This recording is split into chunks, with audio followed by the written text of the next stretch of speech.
নবীজি বলেছেন, রমজান মুবারকে কেউ যদি একটি নফল কাজ আদায় করে, একটি নফল ইবাদত করে, অন্য মাসের একটি ফরজ আদায় করার সওয়াব আল্লাহ পাক নামায় আমলে দিয়ে দিবেন। রমজান মুবারকে কেউ যদি একটি ফরজ আদায় করে, অন্য মাসের ৭০টি ফরজ আদায় করার মতো সওয়াব আমলনামায় আল্লাহ দিয়ে দিবেন। সুবহানাল্লাহ।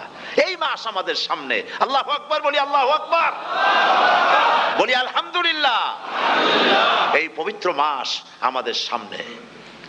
এই মাসে এত সওয়াব, নফল হয় ফরজের মতো, আর ফরজ হয় ৭০টা ফরজের মতো। এত সওয়াব কেন হইল? আমরা না খেয়ে থাকি সেই জন্য নাকি?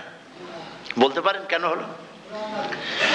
একটি কারণ, শাহরু রমাদান আল্লাযী উনজিলা ফীহিল কুরআন। সুবহানাল্লাহ বলবেন না? এই রমজান মাস হচ্ছে সেই মাস যে মাসে আল্লাহ রাব্বুল আলামিন কোরআনে কারীমকে নাজিল করেছেন। এই মাসের মধ্যে একটি রাত আছে, খায়রুম মিন আলফি